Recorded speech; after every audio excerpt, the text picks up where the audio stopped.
If you want a relationship to last, if you think it's coming to the end, do what you did in the beginning and there won't be an end. Because when you think it's the beginning, you behave differently than the end. The meaning we associate to things controls our entire lives. It's not that your mother or father died that's giving you suffering. Certainly that's painful. It's the meaning you think it shouldn't have happened. And when we take control of the meaning, it's the only thing we can control our lives. We can't control events. And we're living now where technology is happening so rapidly. It's magnificent what it does for our lives. But we all know with that technology, our psychology is not developing as rapidly. And as a result, the world's changing. And there are a lot of us that have learned to engage with technology and use it to maximize, most people in this room. But there's lots of people who use technology to disengage, to be harmful to themselves and to other people. It's not a one-way street. So I'm interested in how to maximize the psychology side, and that's why I'm sharing this with you, so you can increase both your leadership skill, but who do you have to lead first to be effective, my friends? Who? Yourself. And so good to see. What's controlling you? Well, what I'm focusing on is controlling me. You can focus on something, you make yourself crazy. You can focus on something and make yourself great. In this moment, you could be worried about Ebola, because we all know it's coming. People are freaked out all over the world. 36,000 people die a year of flu, and the whole world is focused on Ebola. Because the news is not designed to inform you, it is designed to startle you. Because that's how you sell things.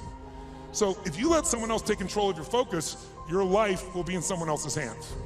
So first decision is what you're gonna focus, second meaning. My father that day focused on he hadn't taken care of his family, and the meaning was, I know what it was because he said it out loud, then I'm worthless. And when you come up with a meaning, it produces an emotion. And if you and I wanna look at the quality of our life, there's only a way to define it. One way really, that's real. How do you feel every day? If every day of your life you got $1 billion and every day you feel guilty or angry, by the way, nothing worse than an angry rich man or woman, isn't there? You just want to slap them, don't you? How do you have the right to be angry? But they find a way. But if you got $1 billion and you're angry and you're pissed off and you're guilty all the time, what is the quality of your life? Angry, pissed off, and guilty. If you have nothing, I live in Fiji a portion of the time. I have a home there and a resort there and kind of 2 families of villages there that I interact with the last 25 years. And when you go to Fiji and you walk down the street or you drive by, people jump up and they yell, "Bula, bula, bula," which means welcome, be happy, we love you. And you drive by 5 minutes later and they jump up, "Bula, bula, bula." And you're going like, what drugs are they taking? No one's paying them.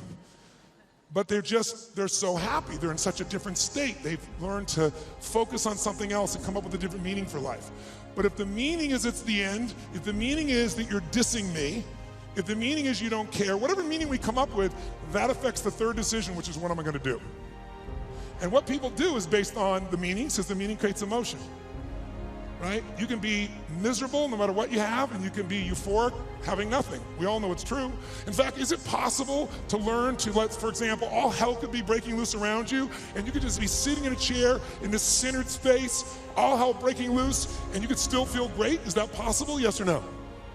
Yes or no? Sure, but you and I live in a Western culture. Well, if you sit and bliss out, people come and take your furniture. So we have to be good at not only controlling the internal world, but our external world. And that's shaped by what we do. And what people do is based on their emotions and also their role models. So I thank you, Mark, and I thank all of you that are role models for people, where you show people that success does not mean taking, that success can mean truly growing and giving.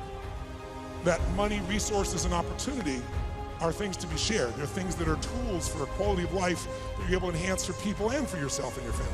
Pretty beautiful thing.